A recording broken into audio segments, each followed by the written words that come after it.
Hiya 5, I'm going to read you chapter 9 of Fing. It is called Rolled in Rabbit Droppings. So, with heavy hearts, Mr. and Mrs. Meek picked up their daughter from school. Once again, I mean picked up literally. They picked Myrtle up and carried her all the way home before depositing her as gently as they possibly could on the sofa. Thump! Mr. and Mrs. Meek were trying to hide their worry they were feeling at breaking the bad news to their daughter, but it was all drooped all over their faces. Perhaps you might like to play a game, Myrtle, my love, suggested Father, or do a jigsaw, or watch television. Distraction, distraction, distraction. Cartoons, demanded Myrtle. Here's the remote, said Mother, handing her daughter the chocolate-stained black gadget. Myrtle scowled back at her. You press the button for me, you lazy old moo. Mrs. Meek did what she was told, and a cartoon flickered on a television screen. Myrtle liked the violent ones the best, where animals ran into walls, fell off cliffs, or simply exploded. Her favourite cartoon series were... So here are lots of cartoons. Pigs in Peril, Thunderoo, Ants in Your Pants, Grunter the Gorilla, Monkey Wee, Monkey Do, Crush the Cockroach. With their daughter momentarily distracted by the sight of a cartoon rabbit being flattened by a steamroller, Mr. Meek nodded to his wife. This was her cue. She scurried off to the kitchen.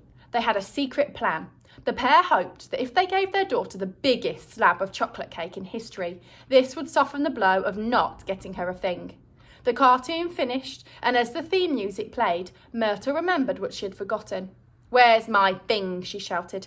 Cake, cake, cake, yelled Father. Coming right up, Father, replied Mrs. Meek, staggering into the living room, carrying a stupendous slab of cake. It was the size of a small garden shed.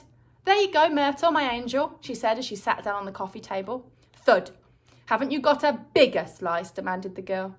Sadly not, replied Mother. It's bigger than the cake it came from. This, of course, couldn't be strictly true, but it fooled Myrtle. It looks like delicious cake, my beautiful bunnykins, do tucked in, prompted Father. Not being a regular user of cutlery, Myrtle simply leaned forward and buried her face in the cake. It was how a hog might enjoy its dinner. Gribble, grubble, grubble. Mother and Father sighed with relief. That feeling was sadly not to last. In no time at all, the girl had polished off the giant slab of cake. She lifted her head, her face now covered in chocolate ice cream. I want my thing, she repeated, spraying her parents with chocolate cake crumbs as she spoke. Mr. and Mrs. Meek were covered from head to toe. It looked as if they'd been rolled in rabbit droppings. Ah, yes, of course, the famous thing, began Father, before losing his nerves. I'll let your mother take over from here. Mrs. Meek shot a look at Mr. Meek, most displeased. He was even meeker than she was. Well, my sweet princess, she began, your father and I found this book deep in the vaults of the library. Listen, growled the girl. I want my thing and I want it now.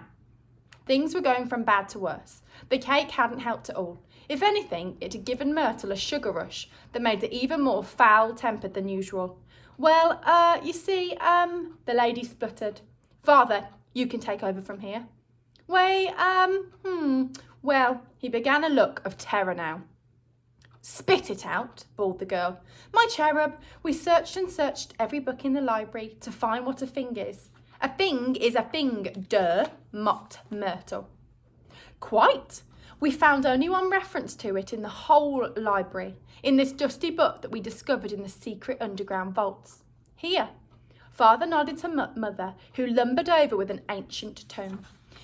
It's called the Monsterpedia, said Mrs. Meek. Have a look. It's fantastic reading. Mother went to pass the book to her daughter, but the book actually pushed back.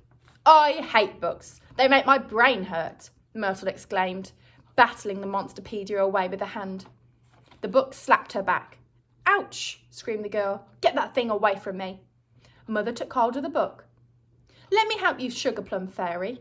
Mother flicked through the dusty old book and opened it at the right page. This, my rainbow child, is a thing. Have a read. You read it, ordered Myrtle. Mrs. Meek proceeded to read aloud from the book, placing particular emphasis on this part. Warning. Never ever keep a thing in your house. They are the world's worst pet.